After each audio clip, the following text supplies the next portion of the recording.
Park, sponsored by Terry Lambert Hyundai. Warm sunshine, and then we have a big cool down for next week. Details coming up in your 5 for 6 forecast. 18 people killed, 13 others wounded here in Lewiston, Maine, and the suspected gunman is still on the loose. I'm Rena Roy, and I'll have the latest coming up. Right now on News Channel 6 at 4, that massive search for the suspect accused in another mass shooting. Plus, heavy road work causing delays in the city of Harlem. How you can help decrease the wait time. And as Fort Gordon gets set to officially change its name, we're digging deeper into just who Dwight Eisenhower was and what he means to this area. News Channel 6 at 4 starts now. Live from Television Park, this is WJBF News Channel 6 at 4.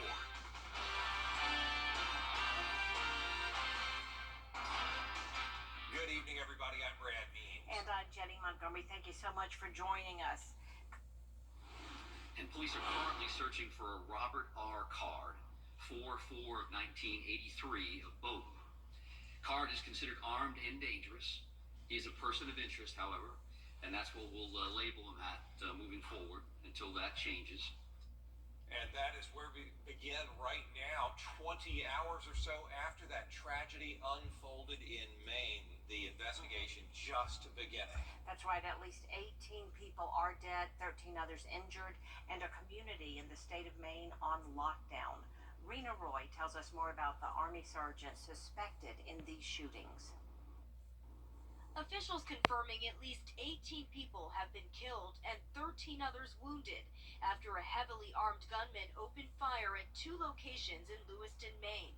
Authorities releasing these surveillance images showing the suspect, 40-year-old Robert Card, as he entered a local bowling alley that was hosting a youth night for a kids' bowling league. Out of nowhere, he just came in and there was a loud pop.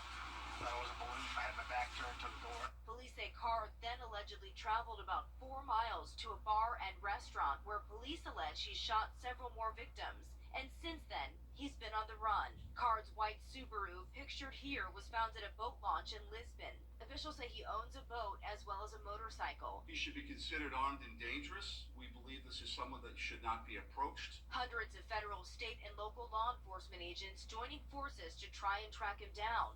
A shelter-in-place advisory is in effect for several communities. Many schools and businesses in the state closed as the manhunt continues. I do ask the public to continue to be mindful of their own personal safety. Over the summer, Card was deployed to a military training center in upstate New York to support training for West Point cadets. A defense official telling ABC News that back in July, he was behaving erratically and out of concern for his safety was taken to a mental health facility for evaluation. He spent 2 weeks there and allegedly threatened to shoot up a National Guard facility in Maine. One source telling me this is the worst case scenario involving a highly skilled gunman who is irrational. Card is a firearms expert and Army reservist with a history of mental illness. Flags at the White House and across Maine have been lowered to half-staff in memory of the victims. Now, according to the Gun Violence Archive, this is the 565th mass shooting here in the U.S. this year alone, and it is the deadliest since the massacre in Uvalde. Rena Roy, ABC News, Lewiston, Maine. It is time now for a first check of the forecast. And we want to check in with meteorologist Miller Hyatt. Miller? All right, Miller, thanks. A GDOT project spanning from the McDuffie County line to the Richmond County line, causing some delays for drivers in Harlem these days. Hannah Latier is live there to show us what's going on. Hannah? Thank you, Jenny. If you're driving through Harlem, you may notice that it takes you a little bit longer to get to where you're going, which is the case for this line of cars behind me right now. But people we spoke to say this road paving project is necessary and inevitable. The paving project impacts several miles of U.S. Highway 278. If you're entering the highway from side streets, either lane could be closed and you may have to follow a pilot car. Those who live in the city think the traffic that the project has caused hasn't been ideal, but they say that's the price of progress. I think the roads were getting in bad shape, and I think they needed it done because you can see broken places in the pavement and everything else. It's really an improvement for us around here. So other than that, it's held up traffic going up through there a lot because, it's a busy place right up through the main drag here. shouldn't take too long. It should be complete by mid-December. Live in Harlem, Hannah Latier, WJBF News Channel 6. Construction for Columbia County's brand new fire station is about to begin. The facility on Gibbs Road is now officially closed. Demolition and construction will soon follow. Now, fire rescue crews are going to continue normal operations out of the North Bel Air Road station in Evans. Construction on that new one should take about a year and a half or so. The proposed budget has Augusta City leaders. This is the last day we can talk about Fort Gordon, because tomorrow the name will officially change to Fort Eisenhower. News Channel 6's Kim Vickers has more preparations ahead of the redesignation ceremony. 9 military bases in the United States are being renamed because they were originally named after Confederate leaders. Fort Gordon was named after Confederate General John Brown Gordon. The installation is being renamed after late President General Dwight D. Eisenhower. President Eisenhower was a highly decorated 5-star general in the Army who served during World War I and, more famously, World War II. He had strong connections to Augusta through the Augusta National Golf Club and Fort Gordon. He gave his farewell to the military address here in 1961 after his last military review as president, saying in part, "This is the last review that I shall ever receive in my life. I have been part of such ceremonies during this half-century. None has been more meaningful than this one." Eisenhower was such an inspirational leader to so many. He really devoted his life to the service of this country, and we are just really proud to take on his name. 2 of President Eisenhower's grandchildren will be at Friday's ceremony. A lot of work and a lot of money, around $1 million, has gone into getting ready for the name change. Since the new name was announced a year ago, they've had to redesign the logo and official letterhead, among many other things. Captain Rebecca Harr tells me some of the businesses on post were renamed as well. This week, we are opening the Fort Eisenhower Conference and Catering Center. The Surrey Car Care is over here already actually renamed. 5-star bowling. Our hospital is already Dwight D. Eisenhower Army Medical Center, so that's nice. The redesignation ceremony will take place at Barton Field Friday morning at 10 a.m. It is important to note that only Department of Defense ID holders and invited guests of the command will be allowed on post tomorrow morning. At Fort Gordon, Kim Vickers, WJBF News Channel 6. The city of Aiken is moving forward. We're just days away from seeing the CSRA in their best costumes and getting lots of candy for Halloween trick-or-treaters. But experts say your kids could get sick if they have too much candy. Graham Lee joins us now with details. That's right, Jenny. It's inevitable that kids will be loading their bags and buckets full of candy next week, but experts gave me some tips to make sure your kids don't eat too much. American dietary guidelines recommend no more than 10% of daily calories should come from added sugars for those over the age of 2. But added sugars should be avoided completely for those younger than 2. I spoke with a pediatric dietitian earlier, and she says the important thing with eating candy is having discipline. I think moderation is key to a lot of things. So making sure like candy doesn't replace a meal or a snack.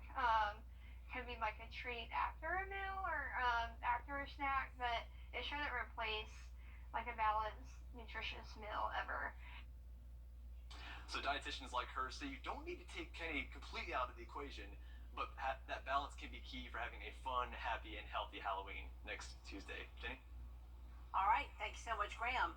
Too much candy could also mean a trip to the dentist's office. Most of these treats can cause concerns for dental health from parents. A dental assistant in training from the Academy of Careers and Technology gives insights about what candy is the least damaging. In general, it's not really good for your teeth, but preferably like soft chewy candy like chocolates are probably better rather than like taffy candies that can pull out fillings, or even hard candies that can chip your teeth or cause brackets to fall off. Jackson adds there are steps to prevent cavities that children and parents can practice at home, including brushing your teeth regularly and rinsing with mouthwash. We are continuing to celebrate our veterans. Covered Hyundai. 5 days to Halloween. Will Mother Nature bring tricks or treats? I'll have that answer coming up in your Viper 6 forecast. Now on News Channel 6 at 6, the latest on the deadly mass shooting in Maine.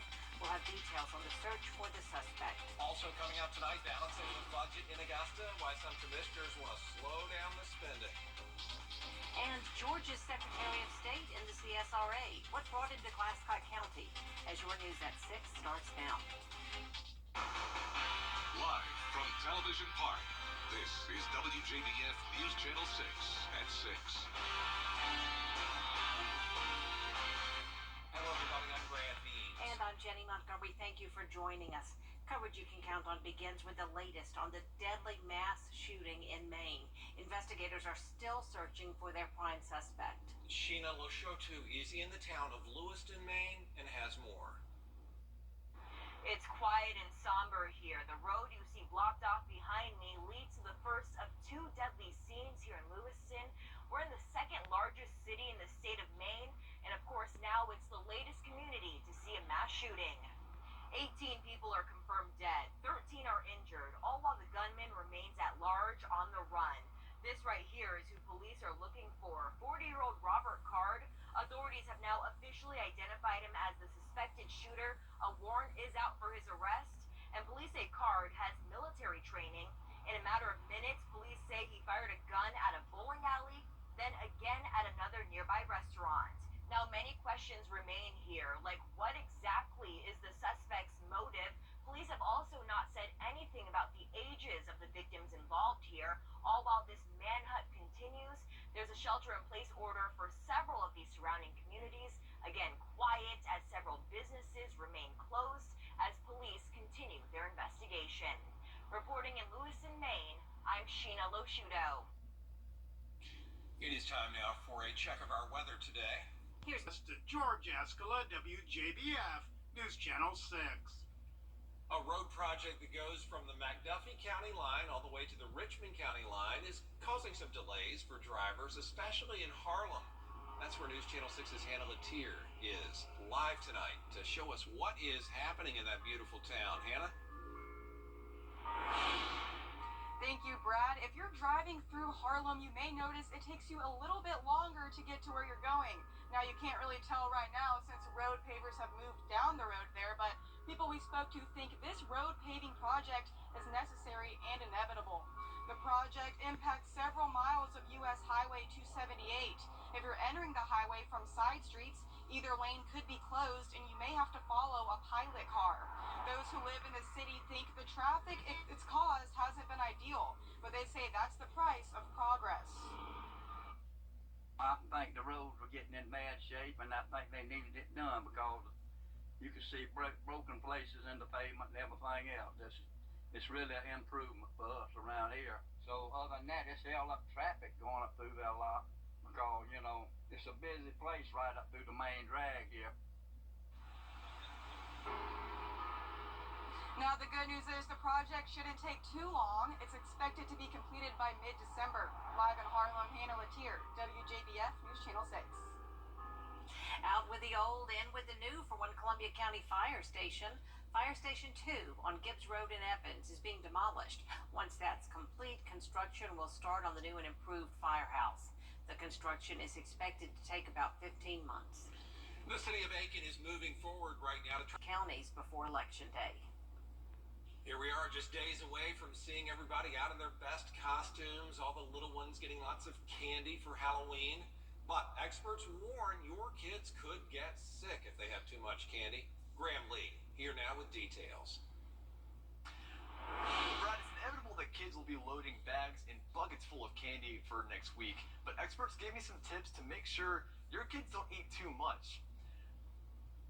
The American Dietary Guidelines recommend no more than 10% of daily calories should come from added sugars for those over age 2, but added sugars should be completely avoided for those younger than 2. I spoke with a pediatric dietitian earlier, and she says the important thing with eating candy is having discipline. I think moderation is key to a lot of things. So making sure like candy doesn't replace a meal or a snack. Could be like a treat after a meal or after a snack, but it shouldn't replace like a balanced, nutritious meal ever. So dietitians like her say you don't need to take candy out of the equation at all, but having that balance can be key to having a fun, happy, and healthy Halloween next Tuesday. Jenny? Good luck for you, Graham. Looks good. Coming up, back to work for House lawmakers. We're going to look at the items that you need to County Zoo. Entertainment tonight at 7:30 on News Channel 6. At Batteries Plus, we bring power to your life.